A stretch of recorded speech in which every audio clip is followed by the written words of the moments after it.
You know what your poster 7 is? Huh? Do you know what your poster 7 is? Yes. You do? Are you familiar with poster 7? Poster 7? Poster 7? Poster 7. Poster 7. Go ahead and read this. I have already read that. It's right here. I can't talk to you. It's right here. Poster 7. You should know this. Yeah, there's a sign right here if you'd like to read it. Specifically says I can actually do what I'm doing right now. So my question to frauditors is, Do you care about the actual law and the rules governing post offices, or is it just your feelings?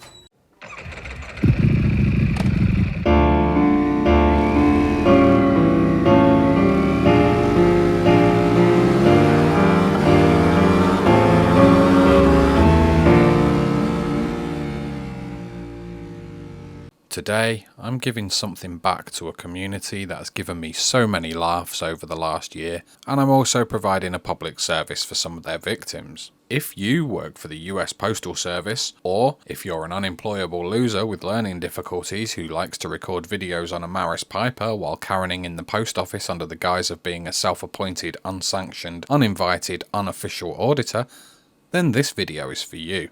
And if you're like me and enjoy laughing at these frauditors and their constant own goals, you might get a few giggles from it. Poster 7 is a document setting out the rules and regulations governing conduct on United States Postal Service property. You can find them displayed on the wall inside any US post office, while anyone with a double-digit IQ can read it and understand that it prohibits frauditing. The semi-literate twats at Frauditor HQ, who created the frauditing script, predictably struggled to understand the multisyllabic words, and as a result, many of these morons are now under the fuckwitted delusion that Poster 7 actually permits frauditing. Spoiler alert, it doesn't. At all. As amusing as it is for us normal people to mock these village idiots, I don't like to see the post office workers harassed, belittled, and spoken to like shit by these moronic liars who don't even know what they're talking about. I'm not sure if Poster 7 is a case of having been sent down from the top and nobody bothers reading it, or whether the stress of dealing with a Karen with a camera distracts post office workers enough to not be able to recall the important bits, but they never seem to point out that it prohibits frauditing. So, here is a video for both the frauditors who have never actually fully read and understood Poster 7, and the post office workers who really need to start using this in their arsenal. So, let's work our way through the important sections, shall we? Inspection and recording presence. Now the first section of note is Part C. Except as otherwise ordered, properties must be closed to the public after normal business hours. Properties also may be closed to the public in emergency situations and at such times as may be necessary for the orderly conduct of business. Seems rather appropriate here, don't you think? Admission to properties when closed to the public may be limited to authorised individuals who may be required to sign the register. Oof. Frauditors know all about signing the register, don't they? Oh, did they lock this door? They weren't supposed to do that. Oh, look at this, you guys. They locked this door. They got these customers out here that are waiting, and they're going to blame it on me, probably. You got these people who are trying to get passports here. They're trying to get services, and these people locked the door. This thing's not supposed to be locked, unless they're on a break. And it says closed 12 to 1. It's not 12 o'clock. Okay, there are a few points to note here. 1. The property is not closed. You're already inside the property, breaching Poster 7. It's only this little passport office that's closed. 2. You're reading a sign. Your own script says that signs are worthless without a law being cited on them. There are no laws listed on that sign, so according to frauditor logic, it's unenforceable.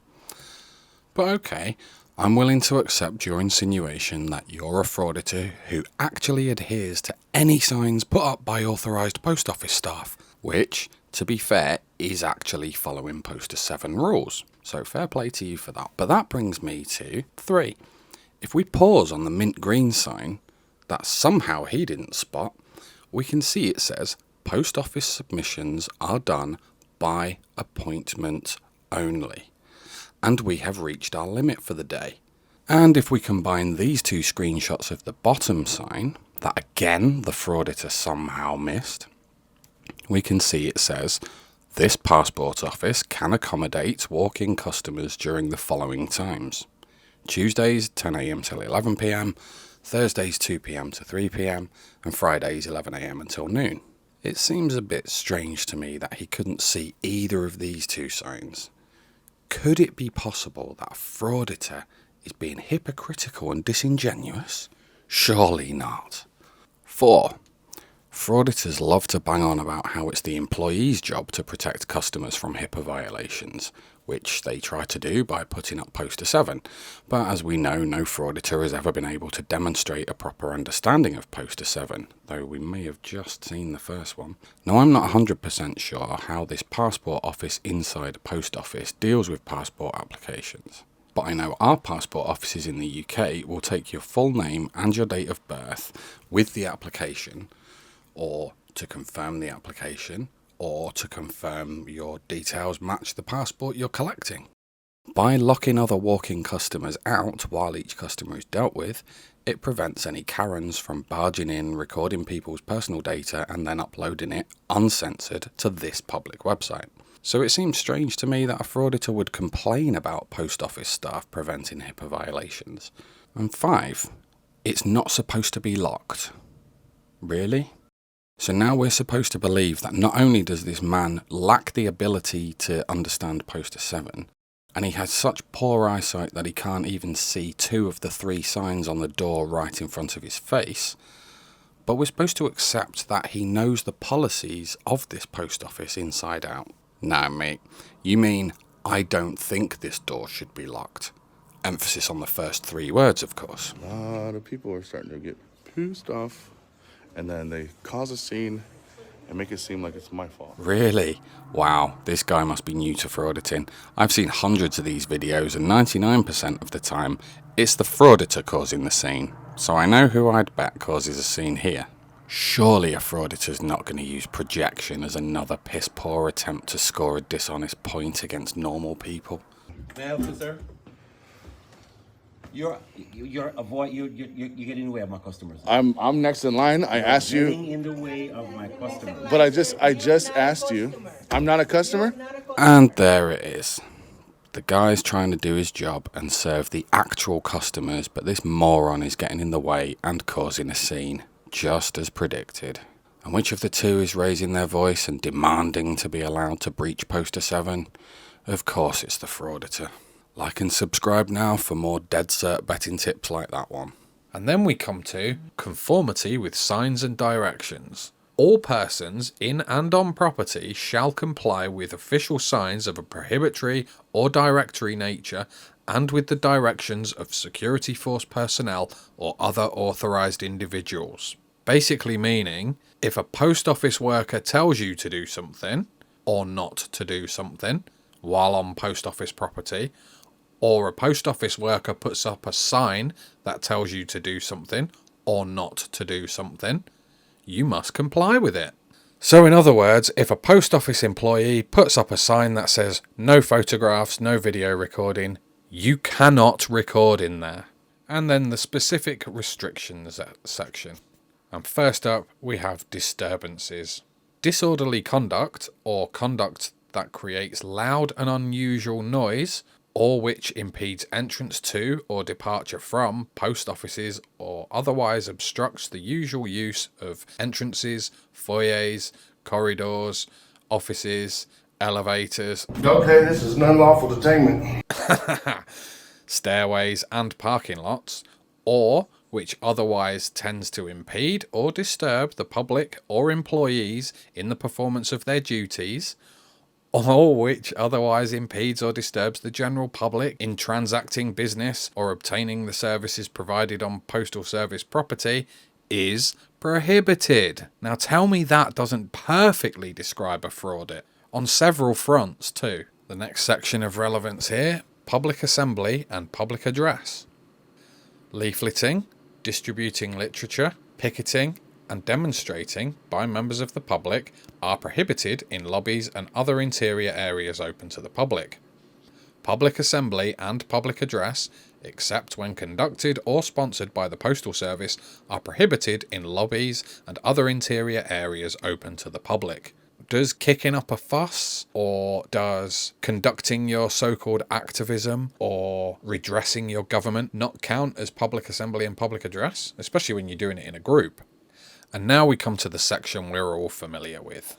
Photographs for news, advertising, or commercial purposes. Photographs for news purposes may be taken in entrances, lobbies, foyers, corridors, or auditoriums when used for public meetings, except where prohibited by official signs or security force personnel or other authorised personnel, or a federal court order or rule. Other photographs may be taken only with the permission of the local postmaster or installation head. Pretty straightforward, really. But the frauditors really seem to struggle with this. Firstly, recording a fraudit does not constitute news or advertising. You're not press. That's clear by your point-blank refusal to follow any press standards or ethics, as well as your lack of credentials and your past history about lying about being a member of the press working on a story. You are, however, planning to use your recordings for commercial purposes.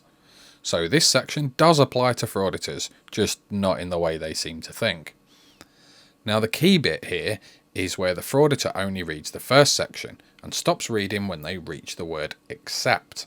It clearly states that if official signs, security force personnel, other authorised personnel, or a federal court order or rule tells you to stop recording, you must stop recording.